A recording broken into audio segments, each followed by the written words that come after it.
Bismillahirrahmanirrahim. Assalamualaikum warahmatullahi ta'ala wabarakatuh.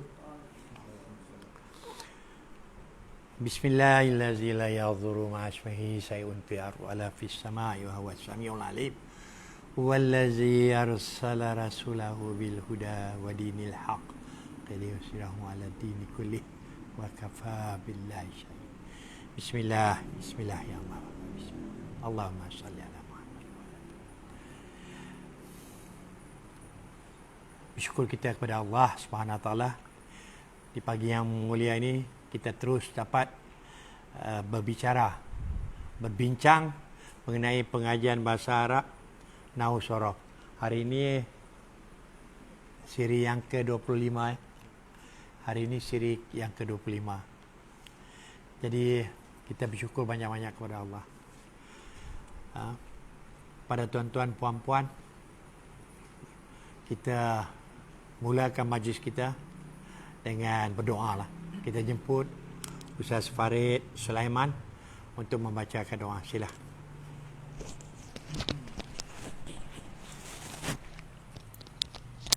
Bismillahirrahmanirrahim.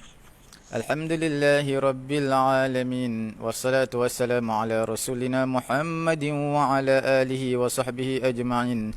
Allahumma anfa'na bima 'allamtana wa 'allimna ma yanfa'una wa zidna 'ilma. Alhamdulillahi ala kulli halin wa na'udzu billahi min hali ahli an-nar. اللهم انفعنا بما علمتنا وعلمنا ما ينفعنا وزدنا علما. الحمد لله على كل حال ونعوذ بالله من حال أهل النار. وصلى الله على سيدنا محمد وعلى آله وصحبه أجمعين والحمد لله رب العالمين. Amin, amin, amin, amin. Dengan tidak melengahkan masa lagi, kita mulakan pengajian kita dengan menyebut Ustaz Angah masuk ke bahagian 2, iaitu bahagian 2 ialah kamus kata dasar. Jadi sekarang dah masuk huruf apa Ustaz? Huruf dot. Muka surat 139. Kamus kata dasar. Jadi tuan-tuan, puan-puan, sangat mustahak mendapatkan buku ini kerana Ustaz Wan Rosli telah lebih daripada separuh buku ini adalah semuanya kamus perkataan-perkataan yang ada di dalam Al-Quran. Jadi tak perlu lagi kita cari kamus lain untuk nak faham Al-Quran ini. Kita gunakan buku ini. Semua perkataan-perkataan ada di dalam buku ini. Lebih daripada separuh daripada buku ini adalah kamus bagi perkataan-perkataan yang terdapat di dalam Al-Quran. Baik perkataan-perkataan yang selalu, yang kerap digunakan, maupun perkataan-perkataan yang jarang-jarang digunakan. Sila. Baik, Ustaz. Sila. Bismillahirrahmanirrahim. Alhamdulillahirabbil alamin wassalatu wassalamu ala asyrafil anbiya'il mursalin wa ala alihi wa ashabihi ajma'in. Asyhadu an la ilaha illallah wa asyhadu anna Muhammadan 'abduhu wa rasuluhu alladzi la nabiyya ba'da amma ba'd. Qala rabbi shrah li sadri wa yassir li amri wahlul 'uqdatam min lisani yafqahu qawli. Subhanaka la 'ilma lana illa ma 'allamtana innaka antal alimul hakim. Baik tuan-tuan, puan-puan, pelajar-pelajar yang tengah menyaksikan live kita pada pagi yang berbahagia ini, insya-Allah pada pagi ini kita akan teruskan kamus kata dasar kita yang mana telah sampai kepada huruf dot pada pagi hari ini, dan kita akan menghabiskan huruf dot ini sehari ini. Kenapa? Disebabkan huruf dot ini rupanya tak banyak. Huruf dot ini ada 4 saja kata. Ada 4. Bukan 4 saja kata yang menggunakan huruf dot, dia banyak. Cuman yang ada 3 ba dan 4 ba hanyalah 4 perkataan saja. Jadi tuan-tuan puan-puan yang mempunyai buku boleh buka muka surat ke 139. Ya. Baik, kita mulakan. Muka surat 139 huruf dot dengan kata-kata menggunakan huruf dha, ra dan ba. Ya, daraba. Jadi dha, ra dan ba ini dikuatkan dengan 3 ba. 3 ba ini adalah selalu kita jumpai dalam Al-Quran. Fi'il yang digunakan adalah daraba yadribu. Dia ada banyak makna. Ada memukul, ada membuat, ada kembara. Lepas tu ada apa isim yang digunakan? Kata terbitan dia apa? Kata terbitan dia adalah darbun, pukulan. Dalam Al-Quran banyak akan kita jumpai dengan menggunakan kata-kata daraba yang maknanya beza-beza. Ada yang dengan bermakna membuat permisalan, ada yang dengan bermakna memukul. Misalnya kita ambil ayat misalnya. Innallaha la yastahi an yadriba masalan ma ba'udatan fama fawqaha. Ini ada pada surah Al-Baqarah. Innallaha la yastahi. Sesungguhnya Allah tidak malu. Ayyadriba. Ayyadriba. Yadriba ini diambil dari apa? Dari kata-kata daraba yadribu. Ayyadriba masalan. Ini untuk membuat perumpamaan. Ini bukan memukul maknanya, tetapi membuat perumpamaan. Yang menggunakan kata-kata daraba yadribu makna memukul ada pada surah Al-Baqarah juga. Misalnya pada surah Al-Baqarah agak ke tengah sedikit, wa idzistasqa Musa liqaumihi faqul nadrib bi'asakal hajar. Wa idzistasqa Musa dan wa idzistasqa Musa liqaumihi faqul nadrib bi'asakal hajar. Ini bukan bermakna membuat, tetapi bermakna memukul. Okey, wa idzistasqa Musa liqaumi. Puan-puan, tuan-puan boleh tengok dalam surah Al-Baqarah. Wa idzistasqa Musa liqaumihi faqul nadrib bi'asakal hajar. Faqul nadrib bi'asakal hajar. Kami mengatakan faqulna nadrib idrib bi'asaka. Pukullah dengan tongkatmu. Apa yang dipukul? Al-hajar. Batu. Famfajarat min husnata asyrata aina. Maka keluarlah dari batu itu 12 mata air. Jadi dengan menggunakan kata-kata daraba, dia bermakna memukul. Yang tadi innallaha la yastahi an yadriba. Yadriba di sini masalan, membuat, bukan memukul permisalan, tetapi membuat permisalan. Jadi tuan-tuan puan-puan, kalau misalnya kata-katanya daraba yadribu, setelah itu kata-kata misal, itu adalah bermakna membuat. Macam tu. Okey. Kita teruskan pada huruf dha, ra, ra. Dha, ra, ra. Ini banyak kata-kata yang disenaraikan di sini. Fiilnya adalah darla yadurru. Darla yadurru. Baik, sebelum kita teruskan, kita jemput Ustaz Farid untuk menerangkan yang daraba saya. Daraba tadi.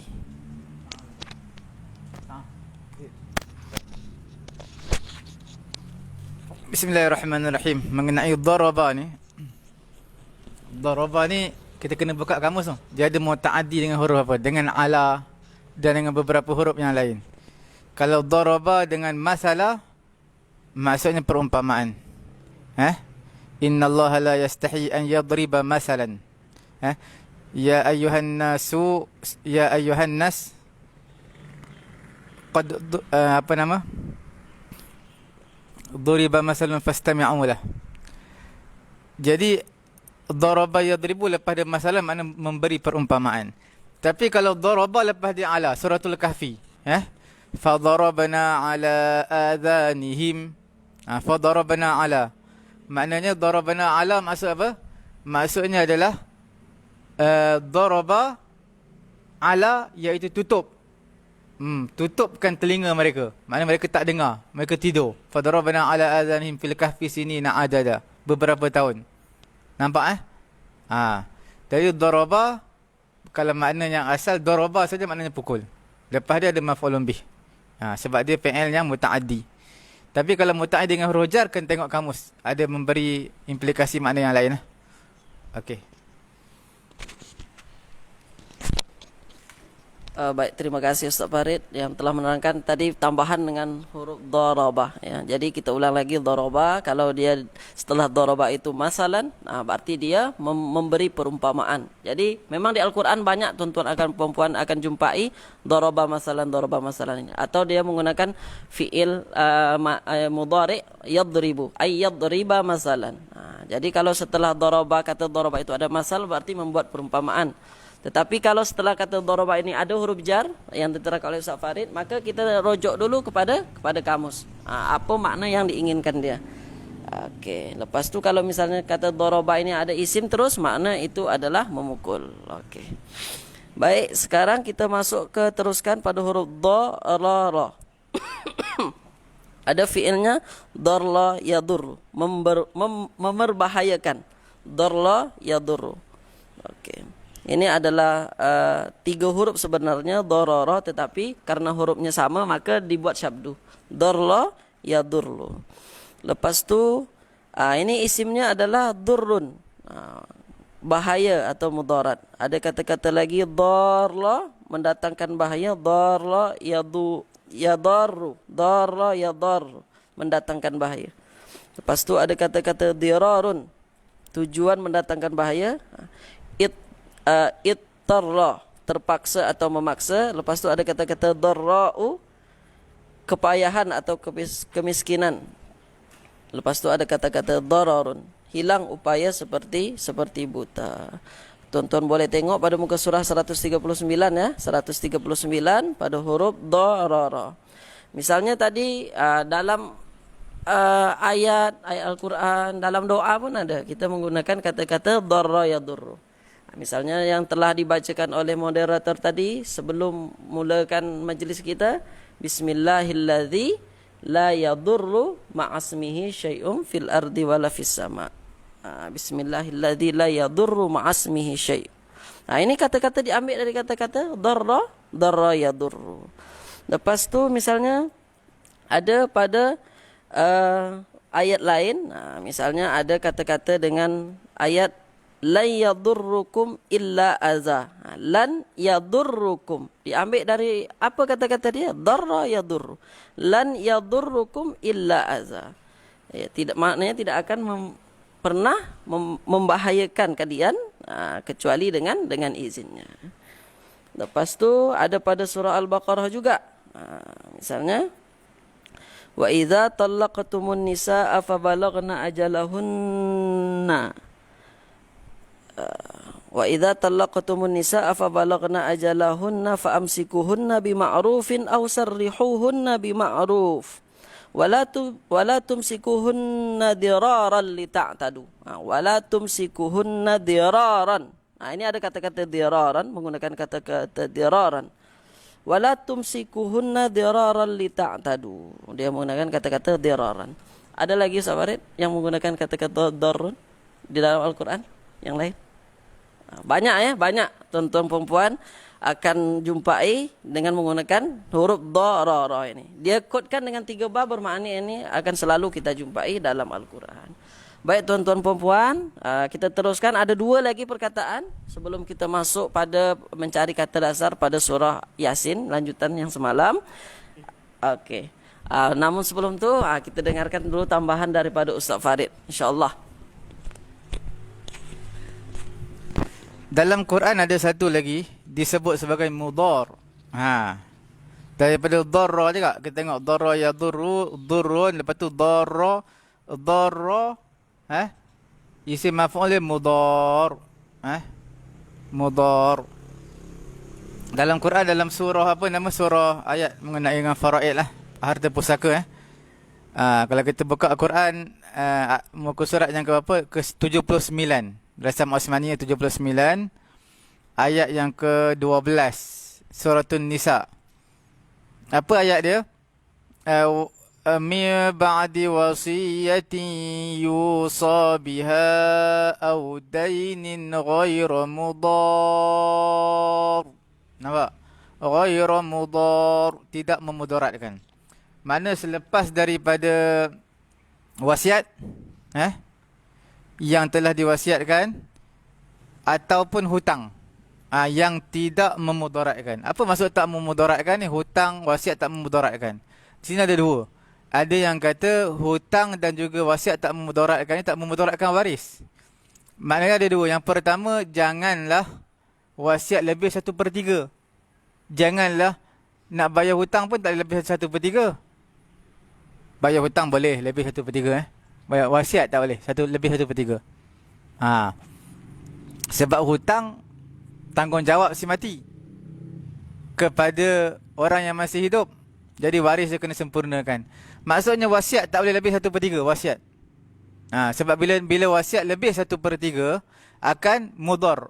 Mudar ni maknanya apa? Memudaratkan apa? Memudaratkan waris. Sebab itu hak waris. Yang keduanya adalah jangan mewasiatkan sesuatu perkara ataupun mewasiatkan satu perkara ataupun wakaf dan sebagainya yang boleh mengurangi hak waris ataupun bagi kepada waris yang lain. Kerana Nabi kata la wasiyata lil waris. Tak ada wasiat kepada ataupun tak ada wasiat kepada waris. Tak ada nak tinggal bagi waris ni lebih sikit sebab dia jaga aku ketika sakit, tak ada. Sebab itu mudar, memudaratkan. Jadi jangan mengurangi hak waris. Okey. Mim dot alif ra. Rujuk dalam surah surah An-Nisa ayat ke-12 Okey, setakat itu.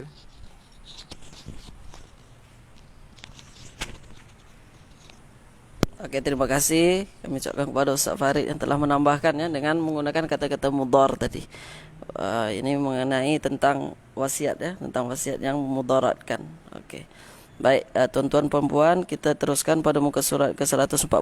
Ada dua lagi, sikit lagi, dengan kata-kata huruf dha, ain dan fa. Dha'afa dha, ain dan fa. Ada kata-katanya dengan dha'ufa. Dha'ufa berarti fa'ula. Dha'ufa yad'ufu. Okey. Lepas tu ada kata-kata dha'fun. Dha'fun ini adalah isim dia. Ada fi'il dia dha'ufa berarti isimnya adalah dha'fun, kelemahan. Kalau dha'ufa jadi lemah. Ada pula kata-kata istad'afa. Ini semua adalah fi'il. Istad'afa ini diambil dari wazan dia istaf'ala.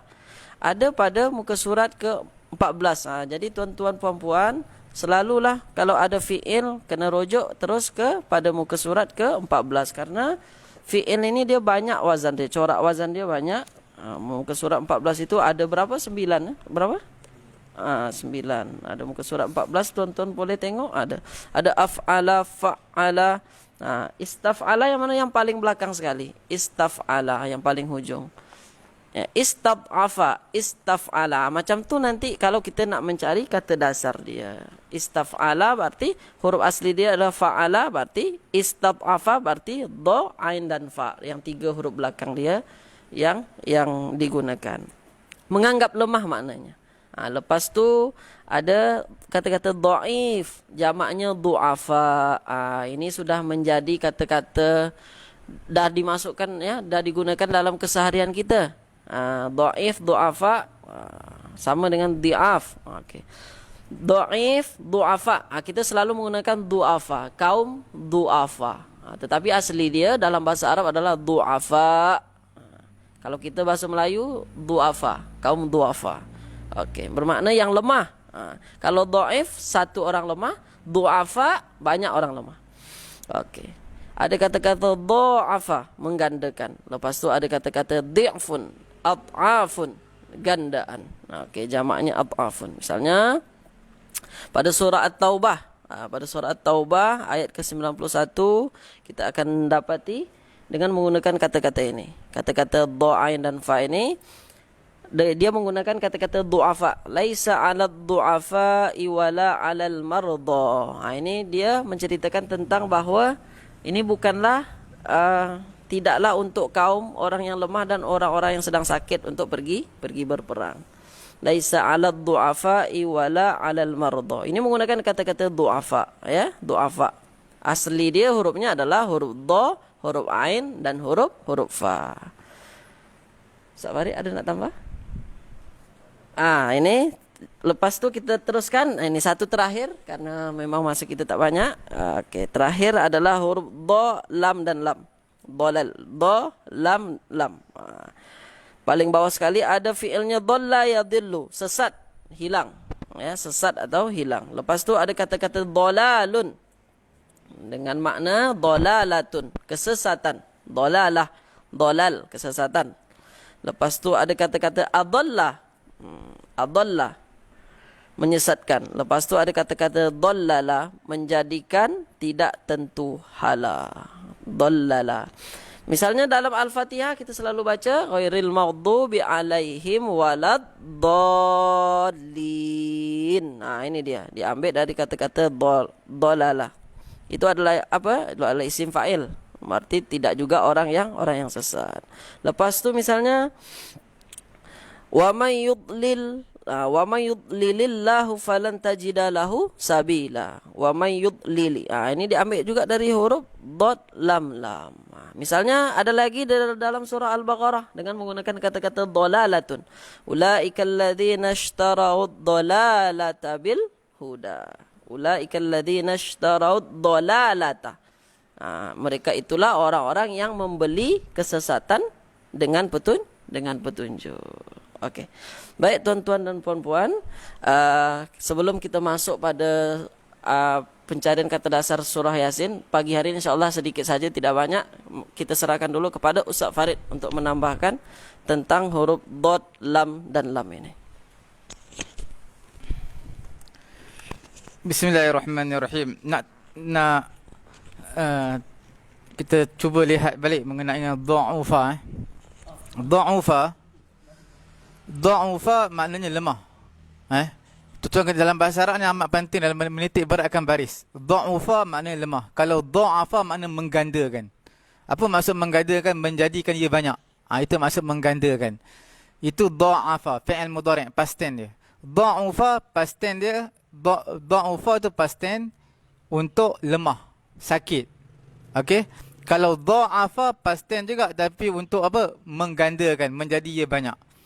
Kemudian untuk masdar dia dha'afa yad'afu dha'fan. Dha'fan tu dekat sini tulis kelemahan. Tapi dalam kamus dha'fan juga adalah noun, masdar kepada dha'afa. Dha'afa menjadi past tense, telah digandakan. Kalau dha'fan makna gandaan. Dha'fan. Dekat sini makna lemah. Tapi dalam Quran memang makna lemah. Allahul ladzi khalaqakum min dha'fin thumma ja'ala min ba'di dha'fin quwwah. Sebelum masuk surah Luqman akhir, page yang terakhir page yang terakhir surah Rum, ada dha'fun maksudnya adalah lemah. Tapi dalam bahasa Arab secara umumnya, ini bahasa Quran memang betul lah bahasa Quran dalam buku ni cuma bahasa Arab secara umum sebagai pengetahuan, dha'fun juga ada memberi makna gandaan. Cuma bila sebut dari sudut perspektif Al-Quran, kalimah Al-Quran, dha'fun adalah memberi makna apa? Memberi makna lemah, kelemahan. Masdar. Sekali saya ulang, dha'afa yad'afu dha'fan. Dha'fan adalah dalam bahasa Arab secara umum adalah memberi makna gandaan. Tapi untuk dalam Quran, dha'fan ataupun dha'fun adalah lemah. Ada dua makna lah. Kemudian bila sebut tentang dha'ufa lemah, dha'afa gandaan. Nampak ain tu menjadi perbezaan. Baris ain menjadi perbezaan sama ada dia gandaan ataupun dia lemah. Cuma masdar dia, dha'ufa yad'afu, masdar dia boleh dua. Dha'fan pun boleh, dha'fan pun boleh. Nampak perlu tulis tak betul-betul Kita pergi papan putih sekejap supaya tidak keliru. Dia perlukan kepada penulisan. Kerana dengan percakapan boleh mengelirukan.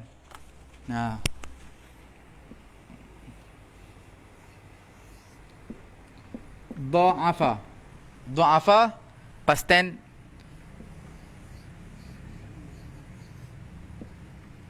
Dha'fan. Nampak Dha'afa, dha'fan. Dha'fan ini dia ada dua. Kalau dari sudut Quran, bahasa Al-Quran, maksudnya apa dia? Lemah.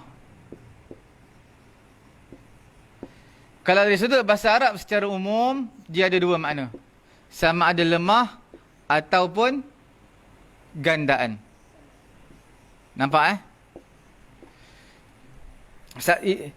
Satu lagi dipanggil dha'ufa. Dha'ufa. Okey. Untuk masdar dia ada dua.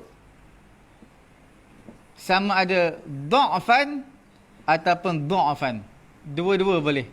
Ini hanya memberi satu makna, iaitu lemah. Okey. Tuan-tuan boleh faham Sekarang kita nak sebut sekali lagi. Sekarang ni. Dha'ufa. Nampak? Ini baris depan. Untuk noun, isim masdar, dia boleh berbaris atas, boleh berbaris depan. Sama ada nak baca dha'fan pun boleh, dha'fan pun boleh. Maknanya sama, iaitu lemah ataupun sakit. Sakit boleh, lemah boleh.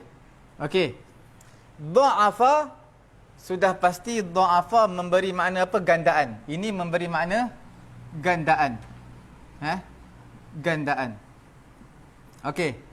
Gandaan dha'afa, dha'fan. Dia tak akan dha'fan, tak akan dha'fan. Untuk gandaan. Okey. Sekarang kita buang yang ni. Okey, kita tumpu kepada dha'fan. Dha'fan ni ada dua. Sama ada kita nak lihat dari sudut umum, bahasa Arab makna ada dua. Gandaan dan juga lemah. Kalau lihat dari sudut perspektif bahasa Al-Quran, dia bermakna lemah, kelemahan. Noun. Ini past tense, verb. Ini noun. Isim masdar. Ini past tense, verb. Ataupun kita panggil fi'il madhi, ini adalah noun. Tuan-tuan faham Sebab kalau kita kata dha'afa, masdar dia dha'fan. Dia boleh satu makna je, iaitu gandaan. Dia tak boleh makna lemah. Tak boleh makna lemah. Sebab dha'afa ini untuk gandaan, dha'ufa untuk lemah. Cuma di isim masdar dia ada kekeliruan sikit, dia boleh kekeliruan sikit. Itu isim masdar. Bila mana dha'fan, dia akan makna boleh dua makna. Itu isim masdar. Bukan untuk verb bukan untuk fi'il, untuk isim masdar, kena faham. Dia boleh dua, sama ada bahasa Al-Quran digunakan lemah, kalau bahasa Arab secara umum digunakan gandaan ataupun lemah. Okey. Kalau dha'fan dua memang lemah Satu lagi disebut apa bawah sekali? Disebut dhi'afan, betul Dhi'afan. Dhi'afun jamak dia adhaf.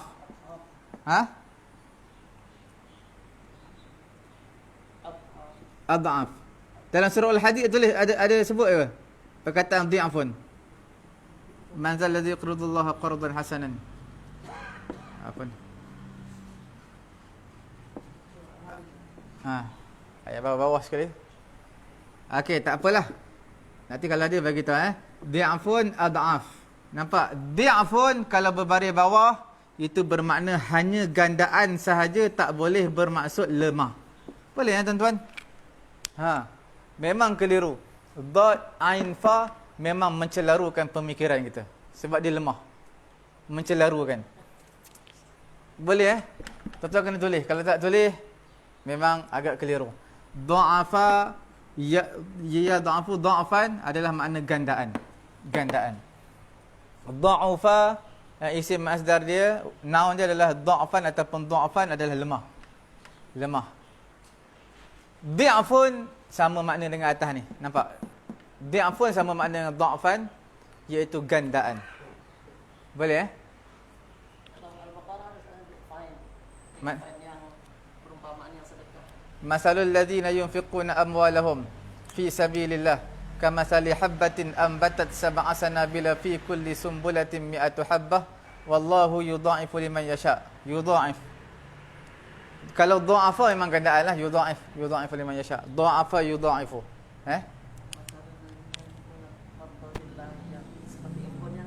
Wa masalul ladzina yunfiquna amwalahum mubtigha'a mardatillah wa tasbitan min anfusihim kamathali jannatin bi rabwatin asabaha wabilun fa'atas ukulaha dhi'afaini. Fa'atas ukulaha dhi'afaini. Dhi'afun tambah sini ya nun. Jadi apa? Dhi'afaini makna 2 kali ganda. Nampak dhi'afaini? 2 kali ganda. Sebab apa tak letakkan dha'fan? Gandaan. Ini kita dah bagi tahu dah bahasa Quran mana lemah. Bahasa Arab boleh 2. Tapi dhi'afun dalam bahasa Al-Quran digunakan untuk gandaan. Dhi'afun. Okey, kena faham perspektif dalam skop mana kita bincangkan, skop Al-Quran ataupun skop bahasa Arab. Okey cukup sekadar itu dulu, kita serah pada ustaz. Enggak.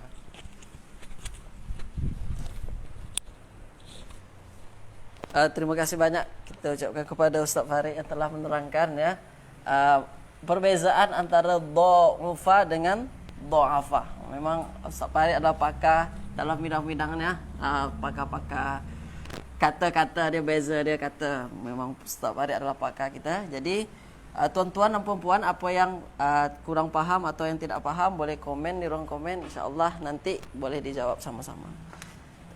Kita teruskan mencari kata dasar pada ayat surah Yasin, yang mana kita pada ayat wadrib lahum masalan ashabal qaryah. Ini merupakan tak ayat penuh ya, karena memang kita tak perlu banyak-banyak, sikit-sikit saja, yang penting ada setiap hari. Pertama kata-kata wadrib, wa di situ adalah huruf, tak perlu kita cari. Ada kata-kata idrib, ya, idrib, idrib, idrib. Oke, idrib. Jadi wadrib, idrib. Jadi tuan-tuan puan-puan, kalau misalnya ada kata-kata dengan ada sukun belakang dia, yang pertama tuan-tuan dan puan-puan ingat, kalau ada sukun dia adalah fi'il. Ya, sukun dia adalah fi'il. Oke. Tak pernah isim adalah sukun. Tak pernah isim sukun. Yang sukun hanyalah pada fi'il. Okey. Sekarang kita nak tahu dia fi'il madi ke, fi'il mudhari' ke, atau fi'il amar. Itu masalah dia. Masalah dia kita sekarang adalah fi'il madi ke, fi'il mudhari' ke, atau fi'il amar. Jadi fi'il memang dalam ilmu nahwu ada 3. Fi'il madi untuk masa lalu, mudhari' yang sedang dibuat atau akan datang, akan dibuat. Lepas tu amar, perintah untuk membuat. Idrib, if'il. Ini adalah wazan yang digunakan adalah if'il. Yang mana kita telah bincangkan sebelumnya bahwa 3 huruf dasarnya adalah huruf fa, huruf ain, dan huruf lam. Jadi terus kita hapus hamzah wasal yang di depan nih. Ini adalah hamzah wasal ya. Idrib ini adalah hamzah wasal. Maka kita hapus, tinggallah huruf fa, huruf ain, dan huruf lam. Senang saja. Jadi idrib ini huruf asli dia adalah huruf dad, huruf ra, dan huruf ba. Oke, idrib. Huruf da, huruf ra, dan huruf ba. Ini adalah huruf yang mana hari ini kita bahas. Jadi apa yang kita bahas tadi rupanya ada langsung pada surah Yasin pada hari ini. Muka surat ke 139 kita patah balik ya. 139. Nah ini dia. Kata-kata dengan menggunakan doroba tadi ya. Huruf do, ro, dan ba. Doroba. Doroba yadribu tadi adalah maknanya pukul, buat, kembara. Oke. Pukul, buat, atau kembara. Sekarang kita tidak tahu apa makna sebenarnya. Apakah pukul ke, buat ke, atau kembara. Seperti yang telah diterangkan tadi, yang telah kita bahas tadi oleh Ustaz Farid, bahawa apabila ada kata-kata daraba, kita tengok selepasnya ada tak kata-kata masalan. Tengok. Wadrib lahum masalan. Ada kata-kata masalan. Maka kalau ada kata-kata daraba, daraba disandingkan ya, selepas itu ada kata-kata masal, permisalan, maka maknanya bukan memukul tetapi adalah membuat. Betul saya? Contoh saya? Ya. Berarti dari 3 makna itu, memukul, membuat, atau mengembara, kita ambil kata-kata membuat. Okey. Kenapa? Karena setelah kata-kata wadrib di sini kita tengok ada kata-kata masalan. Memang banyak kita jumpai selalu dalam Al-Quran yang kes macam ini. Macam di Al-Baqarah tadi, innallaha la yastahyi an yadriba masalan juga. Ada ini. Okey. Lepas tu wadrib ini adalah kita tengok lagi ya, doroba ini tengok ya tuan-tuan. Mana doroba ini kan tak ada kata-kata idrib. Sebenarnya dia adalah fi'il amar ya, fi'il untuk menyuruh. Boleh tengok di kaedah terpilih nanti fi'il amar, doroba yadribu idrib. Itu fi'il amarnya. Fi'il amarnya doroba yadribu, fi'il mudhari, fi'il amarnya adalah idrib. Bermakna buatlah. Buatlah. Bukan pukullah, tetapi buatlah. Berarti wadrib dan buatlah.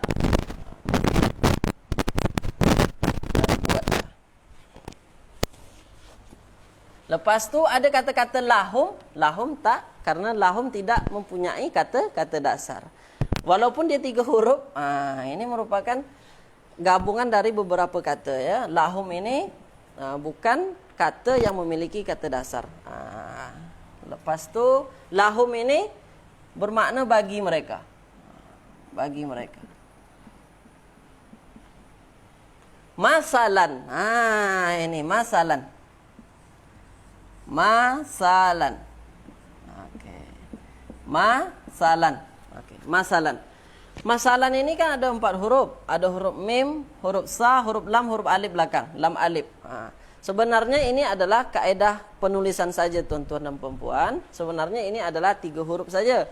Kalau dia tak menggunakan tanwin ini, alif dia hilang. Kenapa dia ada alif di sini? Karena dia menggunakan tanwin. Maka alif belakang ini adalah huruf tambahan dia. Ya, itu adalah kaedah penulisan. Misalnya ada kata-kata kitab misalnya. Kitab. Kitab ya. Kalau kita nak tanwinkan kitaban maka harus ada tambah alif. Kitaban. Kitabam mauquta. Ini penulisannya kitaban. Jadi kalau ada alif belakang tanwin itu adalah kaedah penulisan. Jadi alif di belakang ini adalah huruf tambahan dia. Dah, ini ada 4 huruf. Karena alif belakang huruf satu belakang huruf tambahan, maka tinggal huruf mim, huruf sa dan huruf lam. Okey. Tuan-tuan perempuan boleh tengok pada muka surah ke 183 ya. 183. Okey. Ini. Ada huruf mim, bawah dia huruf mim, huruf sa, huruf lam. Apakah ada kata-kata masalan? Ada. Ini dia. Masalun. Ini masalun, tetapi di dalam ayat masalan sama saja. Masalun, masalan, masalin itu adalah sama. Tidak akan merubah makna. Bidalan atau perumpamaan. Okey. Perumpamaan. Wadrib lahum masalan. Masalan adalah perumpamaan. Okey. Ashabal qaryah. 2 kata lagi. Ya, ashab. Ashab. Okey. Ashab. Ashab. Ashabah, ya. Sebenarnya ashab tulis macam ni pun boleh, yang ada harokat tegak itu boleh, dan dalam kaedah penulisan macam ni dalam bahasa Arab pun boleh. Ashab menggunakan mad alif ya. Ashab sama-sama tak akan merubah makna ya. Ashab. Okey, ini untuk memudahkan kita mencari kata dasar. Ashaba. Ashaba sama. Baik, sekarang kita masukkan ke dalam wazan. Wazannya adalah wazan af'al. Jadi tuan-tuan perempuan, kalau ada jumpa-jumpa huruf alif di depan, huruf hamzah di depan ini, dia kebanyakan dia dimasukkan ke wazan, dapat langsung wazannya. Misalnya ashab dia adalah af'al, wazannya diikutkan dengan af'al. Seperti yang telah diterangkan oleh Ustaz Agung semalam. Macam mana kita nak sesuaikan dengan wazan yang ada. Okey. Ashab ini af'al. Okey. Bermakna huruf asli kita adalah huruf fa, huruf ain, huruf lam.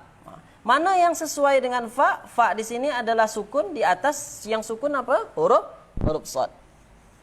Huruf shad, huruf asli kita. Lepas tu huruf ain ada alif dia. Apa yang ada huruf di sini yang ada alif adalah huruf ha. Okey, lepas tu lam dia adalah huruf ba. Okey, maka daripada kata-kata ashab ini huruf asli dia adalah huruf shad, huruf ha sama huruf ba. Boleh tuan-tuan perempuan yang mempunyai buku boleh buka, kita tengok pada muka surat ke 133 ya. Okey, ini dia. Okey, ada huruf shad, huruf ha, huruf ba. Apakah ada kata-kata ashab? Ini dia. Sahibun, jamaknya ashabun. Bermakna penghuni, sahabat, empunya. Empunya ni bermakna empunya ya. Penghuni, sahabat, empunya. Empunya tu macam mana Ustaz Farid? Empunya. Yang ashab. Di sini dia terjemahan dia adalah ada penghuni, ada sahabat, ada empunya. Empunya tu makna macam mana Ustaz? Empunya yang pemilik ya. Okey. Bermakna ashab ini kita ambil penghuni lah, atau yang duduk lah. Penghuni. Dan dia ashab ini, tuan-tuan puan-puan boleh tengok lagi, dia bukan merupakan bentuk plural lah. Dia merupakan bentuk plural, bentuk jamak ashab ini. Bermakna banyak penghuni-penghuni, penduduk-penduduk, penghuni-penghuni. Penghuni-penghuni. Okey, penghuni-penghuni. Terakhir kata-kata qaryah. Qaryah ini sebenarnya sudah tidak asing lagi, tetapi kita nak mencari kata dasar dia apa? Al-qaryah. Okey, ini ada kata-kata al-qaryah. Al-qaryah. Okey. Alif lam di depan adalah merupakan tanda dia isim. Berarti kita tinggalkan, kita buat macam ni, qaryah. Okey. Tinggal qaryah. Lepas tu tuan-tuan perempuan, kaedah senangnya lagi. Macam mana? Ini ada 4 huruf. Huruf qa, huruf ra, huruf ya, huruf ta. Kaedah paling senangnya, dari 4 huruf ini kita nak cari huruf dasarnya apa tahu? Dari 4 huruf ini apa huruf dasarnya? Setiap ta marbutoh di belakang isim, setiap ta marbutoh ada di belakang itu merupakan huruf tambahan saja. Huruf pembeza adalah apakah isim itu muzakkar atau muannas. Okey? Ini ada ta marbutoh di belakang ini sebenarnya bukan huruf asli. Misalnya ada kata-kata madrasah, madrasatun. Berarti ta marbutoh di belakang itu bukan huruf asli dia, bukan huruf kata dasar dia macam tu.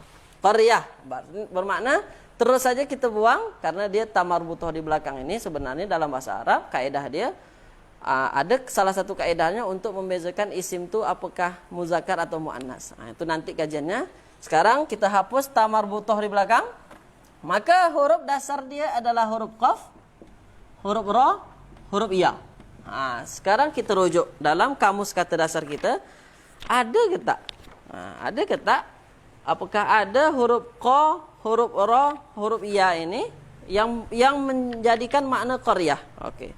Kita buka muka surah ke-88. Kita tengok muka surah ke-88 ya. Okey, ini dia. Oh bukan 88 ini. Qaryah kita tengok di huruf qaf. Kita tengok qaf, ra sama ya. Qaf, ra sama ya. Ini. Ini fa ya. Okey, fa qaf, ra sama ya. Kita cari tuan-tuan perempuan yang mempunyai buku boleh cari sama-sama. Huruf qaf, huruf ra, huruf ya ini. Ada pada muka surah ke 168. 168 nampak bawah. Ini sudah ada pula ditabelkan di dalam muka surat 168 ini. Okey. 168 ini sudah ditabelkan pula. Qaraya ada kata-kata qaryatun, jamaknya qura. Pekan ya, pekan. Di sini dituliskan penggunaan terkini perkataan qaryatun ialah kampung. Dalam Al-Quran bermakna pekan, iaitu penempatan yang kecil sedikit daripada Madinah atau bandar. Okey, ini sudah ada dituliskan lagi, ya, dispesialkan oleh Dr. Wan Rusli. Bermakna qaryah ini adalah pekan, kampung, ya. Okey, kita hapus kampung lah, karena kita sekarang menggunakan kata-kata kampung. Bermakna dia adalah tempat yang lebih kecil dari bandar. Okey. Sekarang kita pahami ayatnya, kita terjemahkan, ya. Coba untuk memahaminya. Wadrib lahum masalan. Wa adalah dan, ya, ada kata-kata dan buatlah lahum bagi mereka masalan, perumpamaan ashabal qaryah. Apa perumpamaannya?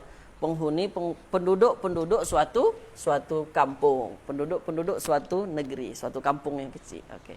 Sekali lagi, wadrib lahum masalan, dan buatlah perumpamaan bagi mereka, yaitu apa? Ashabal qaryah, yaitu penghuni kampung. Okey, itulah tuan-tuan puan-puan yang ayat pada pagi hari ini yang telah kita senaraikan, yang telah kita cari kata dasarnya. Semoga bermanfaat bagi kita semua, insya-Allah.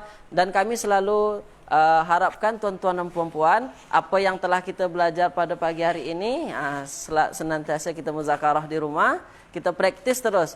Tuan-tuan puan-puan kalau ada waktu luang, boleh cari teruskan kamus-kamus kata dasar kita dan cari di dalam Al-Quran apakah ayat ini, atau kita praktis dalam membaca ayat terus kita cari kata dasar dia apa. Okey, tuan-tuan dan puan-puan, mungkin itu dari saya pada pagi hari ini. Terima kasih.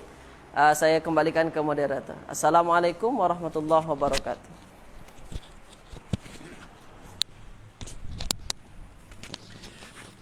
Terima kasih Ustaz Angah. Moga-moga tuan-tuan puan-puan akan ambil berat perkataan-perkataan yang hari ini kita belajar. Cuba kita hafalkan. Setiap hari kita kena tambah. Hari ini tak banyak, 4. Tak banyak, hari ini 4 ya. Jadi kita belajar bahasa sangat mudah. Setiap perkataan-perkataan yang kita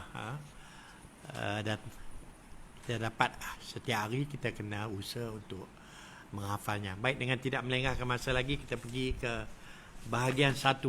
Bahagian 1 ini sangat mudah, ya, iaitu kaedah mudah dan terpilih bagi memahami pengembangan kata dasar. Ustaz Dr. Wan Rusli telah mengolah ada 20 kaedah untuk kita mempelajari bahasa Arab Al-Quran. Ada 20 kaedah. Hari ini Ustaz Agong akan menyambung. Sebenarnya kaedah 20 kaedah ni sudah habis. Sekarang kita ulang balik daripada kaedah pertama. Kita ulang balik untuk memastikan tuan-tuan puan-puan yang baru masuk dapat bersama-sama kita ulang balik pengajian kita. Sila Ustaz.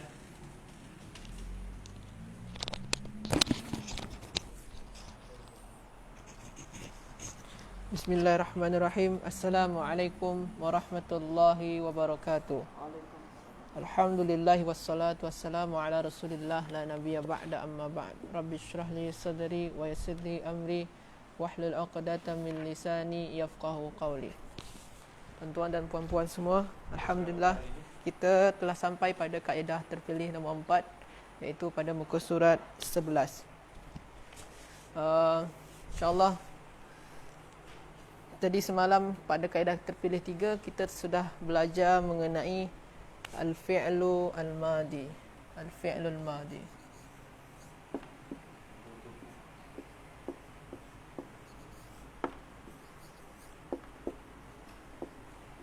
Fi'lu al-madi atau kata kerja masa lepas.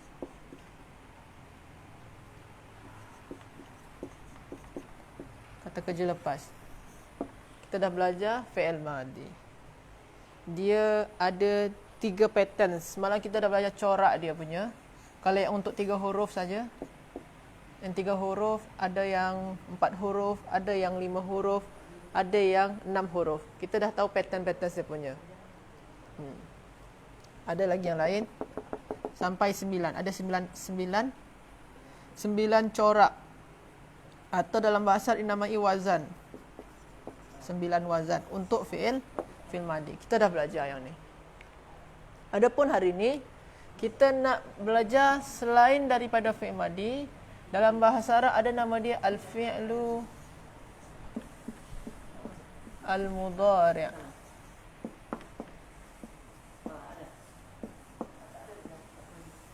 Al-fi'il mudhari'. Al-fi'il mudhari' adalah kata kerja semasa.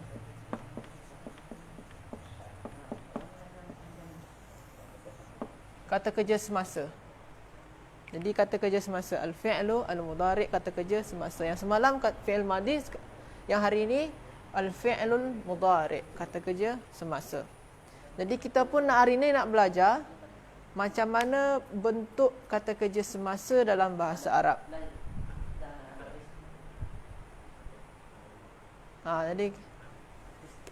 Jadi kita sekarang nak belajar macam mana bentuk kata kerja semasa dalam bahasa Arab.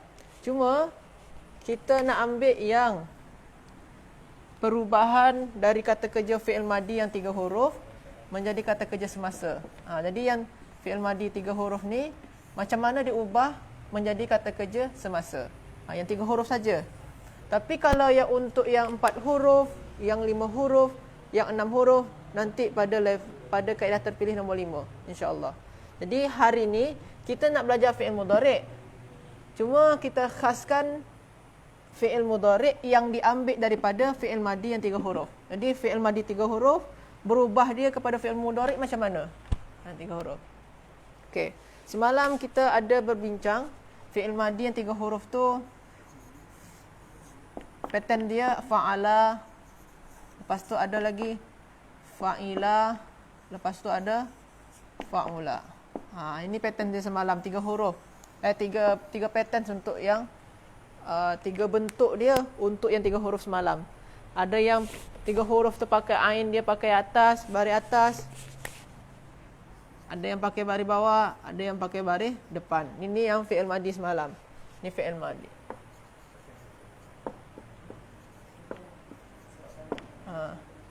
Tapi sekarang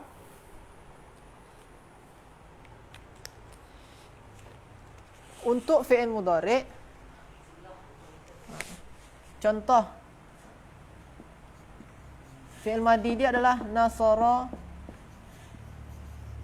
nasara yansuru. Kalau ini nasara yansuru, yang fi'il madi dia nasara, berarti ikutkan wazan fa'ala.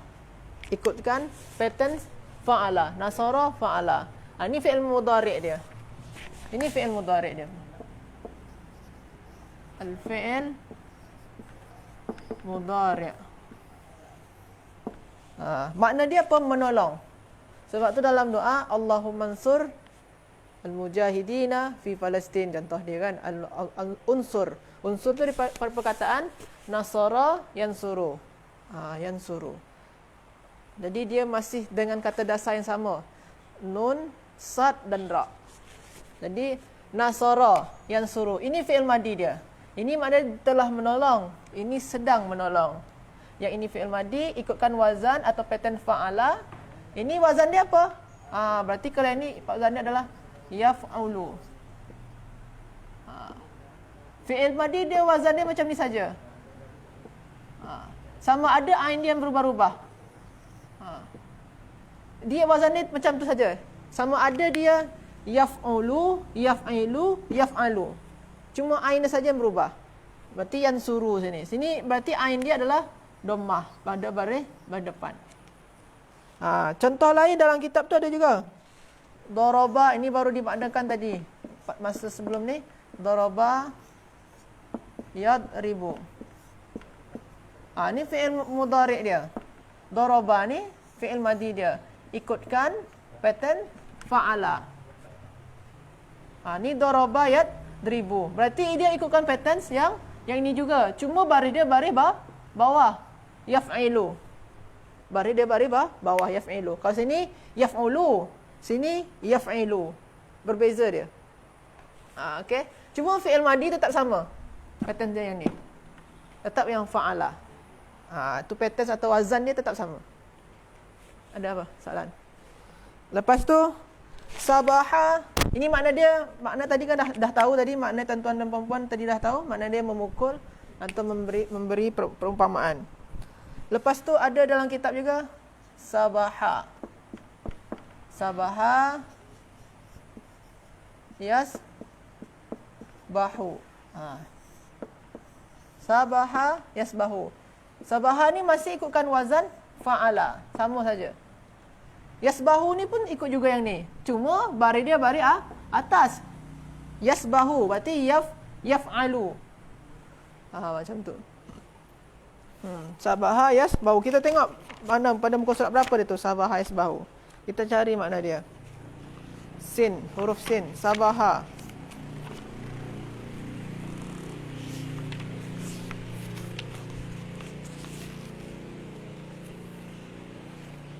Ni dia. Sabaha makna dia berenang. Pada muka surat 119. 119. Sabaha yasbahu. Okey.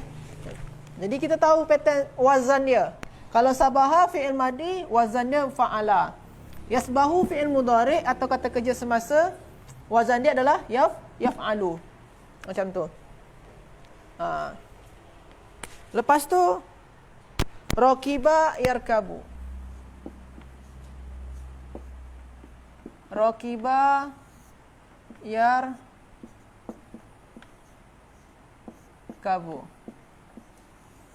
Kalau sini pakai baris atas. Rakiba yarkabu. Yarkabu berarti wazan dia adalah yaf'alu. Yarkabu yaf'alu. Wazan dia atau pattern dia atau pola atau corak dia.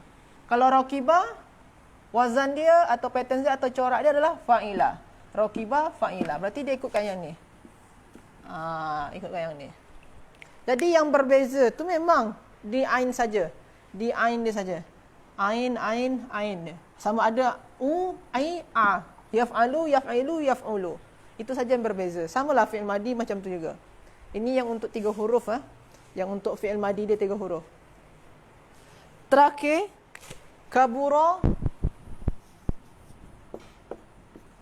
Kabura maktan. Yakburu. Kabura. Kabura ikutkan wazan atau corak atau pattern yang fa'ula. Yakburu sama saja yang ni, cuma ain dia yang berubah. Berarti yaf'ulu, yakburu, yaf'ulu. Itu saja yang berubah. Okey. Kabura berarti ikutkan fa'ula. Jadi kalau tuan-tuan dan puan-puan tengok di sini, yang agak sulit bagi kita adalah dalam menentukan sod dan ini, yang ain dia. Sini su, sini ri, sini ba, sini ka, sini bu. Macam mana kita nak menentukan ini nasoro yansuru ke yansiru ke yansoru? Ini yadribu ke yadrobu ke yadrubu? Ini yasbahu ke yasbihu ke yasbuhu? Macam mana tentukan yang mana benar, yang mana betul? Kita kena rujuk kepada kamus. Sebab tu dalam kamus ni, dia akan tulis fi'il mudhari' dia sekali. Untuk yang 3 huruf ni. Untuk yang 3 huruf ni, dia akan tulis sekali dalam kamus. Macam sabaha yasbahu ditulis sekali. Sebabkan ini tak ada formula dia. Tak ada kaedah tertentu untuk menentukan sini yang suruh, sini yang siru, sini yang suruh, tak ada. Ini memang dah ketetapan dan kita mesti rujuk kepada kamus. Sebab tu dalam kamus Dr. Wan Rusli ni dia tulis sekali fi'il madi dengan fi'il mudhari' dia punya. Jadi kita tak payah nak tentukan ini yang suruh ke yang siru ke yang suruh, tak ada. Dah ada dalam kamus. Okey. Okey. Lepas tu kita boleh tengok sekarang yang membezakan antara fi'il madi dengan fi'il mudhari' adalah fi'il mudhari' selalu diawali ya. Jadi baiklah. Jadi yang kalau diawali oleh ya ini dinamai dengan huruf mudhara'ah, penanda fi'il mudhari'. Jadi kalau yang ya ni, ini adalah huruf mudhara'ah atau huruf yang menandakan bahawasanya kata kerja ini adalah fi'il mudhari', kata kerja semasa. Jadi sebenarnya huruf mudhara'ah tu tak hanya ya saja. Ada huruf hamzah, ada huruf nun, ada huruf ta. Jadi kalau ada hamzah, nun, ya, ta. Tak hanya ya ni saja, tapi ada hamzah, nun, ya, ta. Okey. Lepas tu kita ada di sini ni Dr. Marusli pada muka surat 12 sudah memberikan anggaran untuk kalau dia yang suruh yaf'ulu pakai baris depan, ain dia yang suruh itu ada 50%. Banyak dalam Al-Quran. Tapi kalau yadribu atau yang mempunyai baris bawah, yadribu, yaf'ilu, itu hanya 40% dalam Al-Quran. Yang paling sedikit sangat, yang jarang, yasbahu atau yaf'alu, itu hanya 10% dalam Al-Quran. Jadi ini dah ada anggaran dan ini kajiannya daripada Dr. Marusli dah buat kata kerja yang wazan atau pola kata kerja yang banyak dalam Al-Quran untuk fi'il mudhari'. Ada 50%, 40 dan 10. Yang paling banyak tu memang yaf'ulu, yang suruh. Macam yaktubu. Tu juga tu. Yang pakai baris dari depan. Dan juga ada sedikit tips bagi tuan-tuan dan puan-puan semua.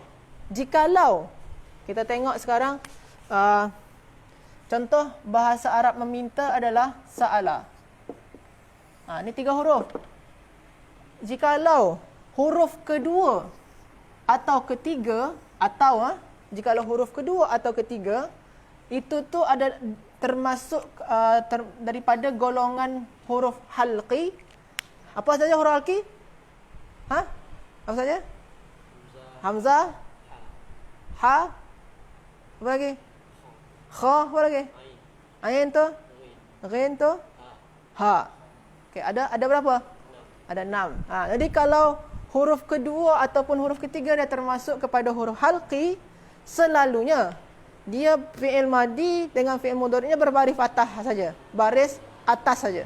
Sa'ala, ni sini selalunya tu yas'alu. Sa'ala yas'alu. Jadi kalau dia huruf halqi, sa'ala yas'alu. Yang ini ni tetap baris atas, tetap baris atas, tetap baris atas. Tak berubah jadi baris bawah, tak berubah jadi baris depan.